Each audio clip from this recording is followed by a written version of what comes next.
Stormy Daniels, aka Stephanie Clifford, performs at the Solid Gold Fort Lauderdale Strip Club on March 9 in Pompano Beach, Florida. Recent arrest of Stormy Daniels during a performance at the Sirens Gentlemen's Club in Columbus, Ohio, started with a dropped bikini top and ended with dropped charges. Undercover city detectives, some female, took it upon themselves to come to the club where Daniels was performing, tip her and a few other dancers, then arrest the women for violating local statutes that forbid contact between strip club dancers and patrons. Daniels, specifically, was cited for some brief fondling as well as drawing the detective's face between her breasts and shaking them. Yep, it's exactly what it sounds like. Motorboating is legally actionable offense. In many strip clubs around the country, it's commonplace for a dancer to offer a customer a quick hug, squeeze or cleavage snuzzle as a thank you for a tip. I'm so tempted to make a tit-for-tat pun right now.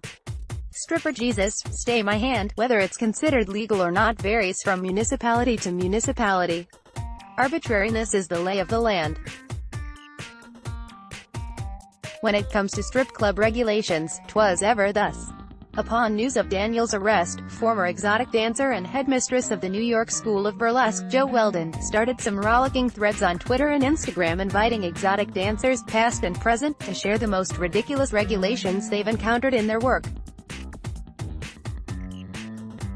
A few with which I am familiar. One topless club in Dallas required dancers' nipples to be covered, so the club's inventive solution was a coating of metallic tinted liquid latex.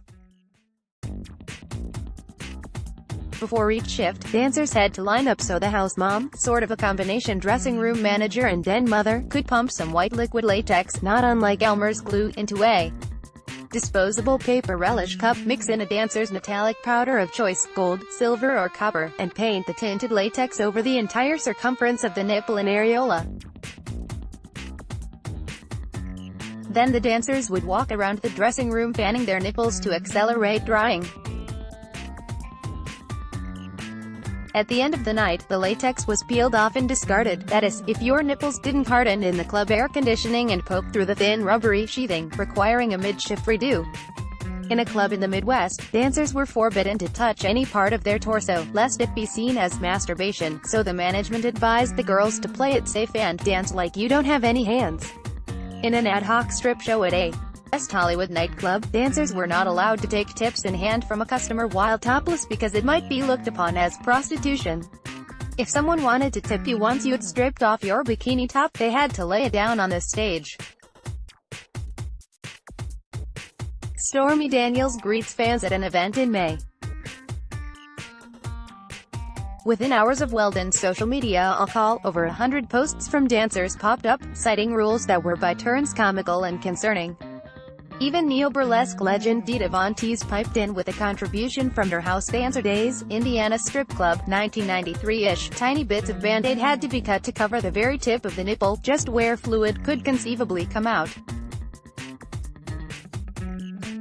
Girls wearing teeny tiny squares of Band-Aid, mostly in neon colors for some reason. A current dancer who sometimes works in Indiana states that the law still applies. Weldon herself may take the cake with her example from early in her dancing career. At a club in Atlanta, a sheriff came to the club and had us stand on chairs so they could check to make sure the length of our pubic hair was in compliance with the law.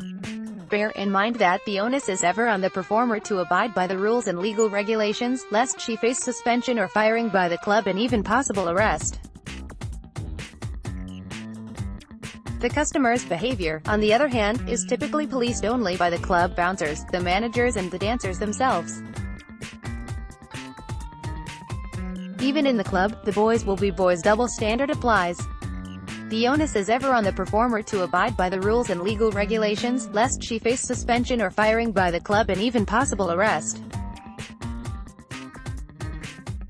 The down-to-the-bikini wax degree to which local law regulates the professional appearance and behavior of exotic dancers is shocking to many, in ways both amusing and, to those who see through the imperative of decency, and consider these laws emblematic of a larger attack on female autonomy, enraging.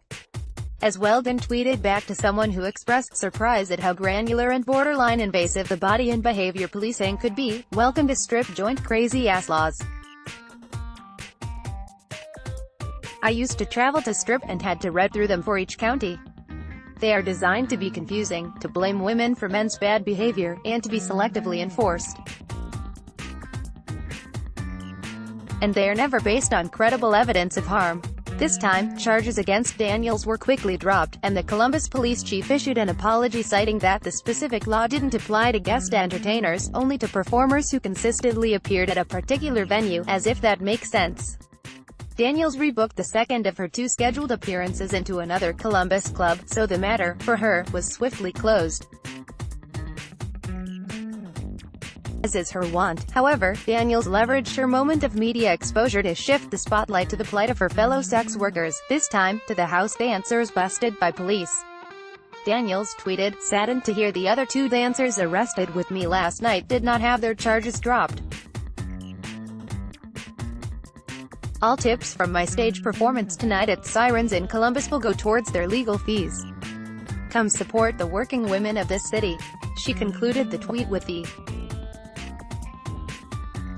"Through the intense scrutiny of the past year, Stormy Daniels has shown herself to be a trooper and a sequin-spangled warrior queen speaking truth to power, from the highest reaches of government all the way down to the rank and file of the sex industry.